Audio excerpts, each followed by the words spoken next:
Assalamualaikum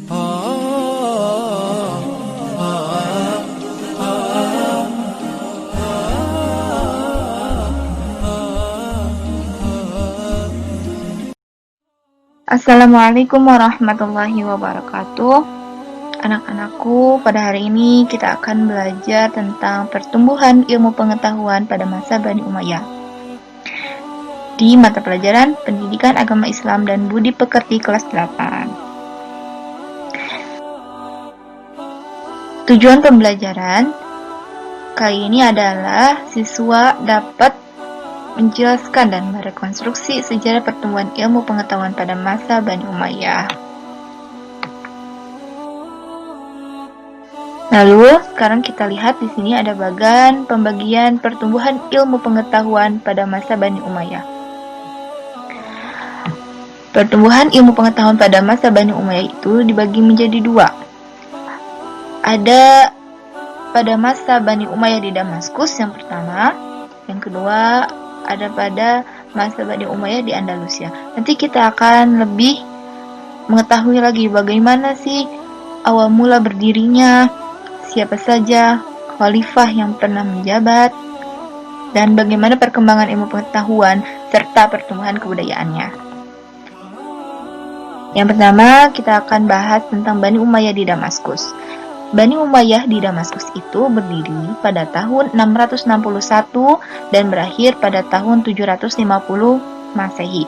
Pendirinya itu bernama Muawiyah bin Abi Sufyan bin Harb bin Umayyah. Pusat pemerintahannya ada di kota Damaskus. Berikut adalah nama-nama para khalifah Bani Umayyah di Damaskus. Yang pertama ada Muawiyah bin Abu Sufyan atau disebut Muawiyah I. Beliau menjabat pada tahun 660 sampai 680 Masehi. Kemudian yang kedua ada Yazid bin Muawiyah atau Yazid I. Beliau menjabat setelah Muawiyah bin Abu Sufyan dilanjutkan oleh beliau sampai 683 Masehi, 3 tahun. Kemudian dilanjutkan oleh Muawiyah bin Yazid, dilanjutkan oleh Marwan bin Hakam, dilanjutkan lagi oleh Abdul Malik bin Marwan, dilanjutkan lagi oleh Al-Walid bin Abdul Malik. Nah, pada saat Al-Walid bin Abdul Malik, Bani Umayyah di Damaskus ini mengalami kemajuan yang sangat pesat. Jadi, mengapa ibu menyantumkan simbol bintang pada nama Al-Walid bin Abdul Malik?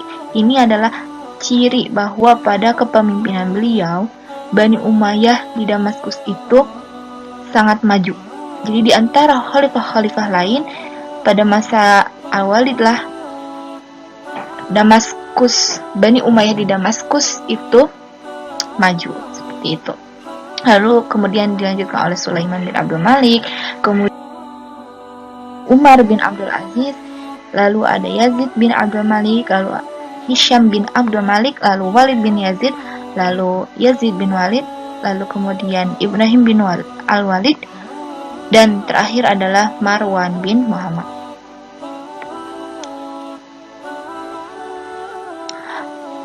Baik.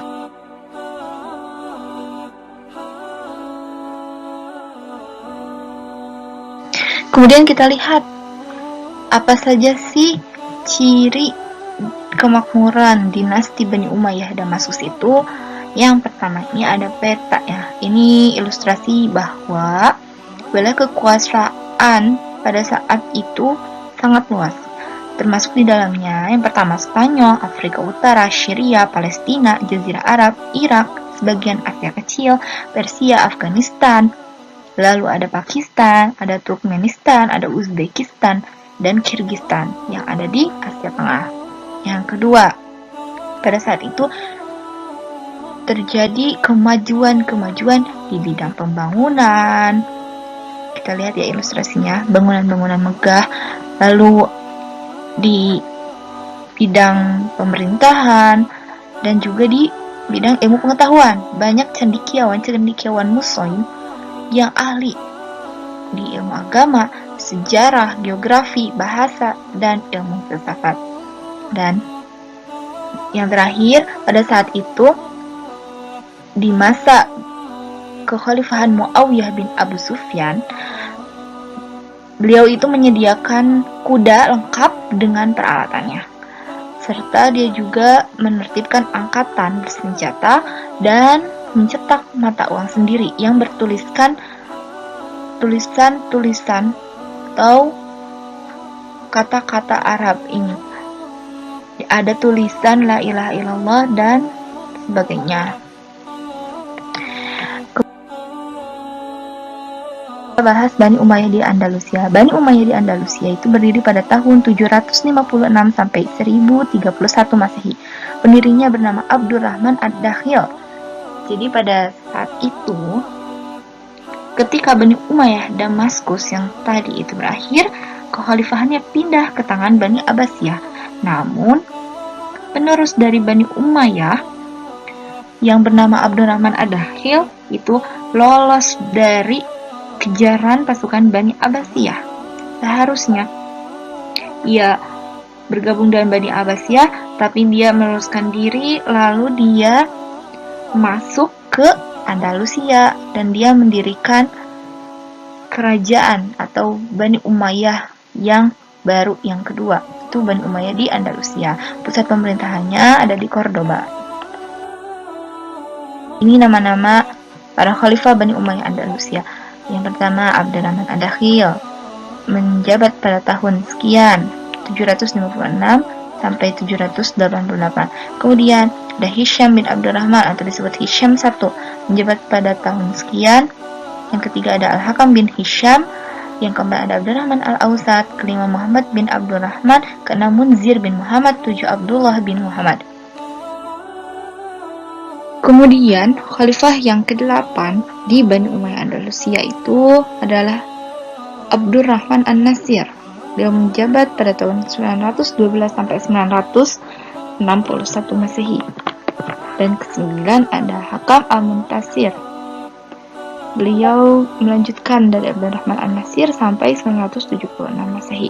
Nah, pada masa Abdurrahman An-Nasir dan Hakam Al-Muntasir itu masa kejayaan, puncak kejayaan Bani Umayyah di Andalusia. Kemudian yang ke-10 ada Hisham II, 11 ada Muhammad II, 12 ada Sulaiman, yang ke-13 ada Abdurrahman IV, kemudian Abdurrahman V, kemudian Muhammad III, kemudian Hisham II, kemudian Muhammad II, kemudian Sulaiman, kemudian Abdurrahman IV, kemudian Abdurrahman V, kemudian Muhammad III, dan terakhir adalah Hisham III. Itu menjabat pada tahun 1027 sampai berakhirnya Bani Umayyah di Andalusia pada tahun 1031 Masehi.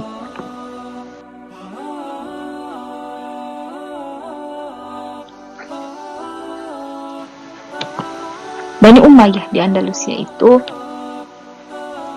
memiliki banyak koleksi buku dan bangunan-bangunan megah, sehingga Cordoba, pusat pemerintahannya, menjadi pusat berkembangnya ilmu pengetahuan. Dibuktikan dengan koleksi buku yang banyak, lalu bangunan-bangunan yang megah, dan terdapat 491 masjid.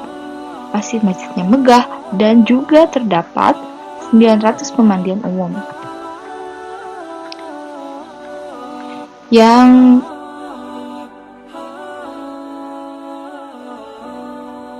berikutnya, ini kita lihat ya, perkembangan ilmu pengetahuan dan pertumbuhan kebudayaan dinasti Umayyah. Ilustrasi ilmu-ilmu apa saja ya yang dikuasai oleh cendekiawan muslim pada saat itu. Banyak sekali. Di antaranya ada Abu Al-Qasim Abbas bin Farnas. Beliau itu ahli di bidang kimia. Kemudian ada Abu Al-Qasim Al-Zahrawi. Beliau itu ahli di bidang kedokteran. Lalu ada yang ahli di bidang sejarah, Abu Marwan Abdul Malik bin Habib, dan sebagainya. Kemudian juga ada yang ahli di bahasa dan sastra, yaitu Ali Al-Qoli, dan yang lainnya. Alhamdulillahirrabbilalamin. Penyampaian materi pembelajaran PAI pada hari ini telah selesai.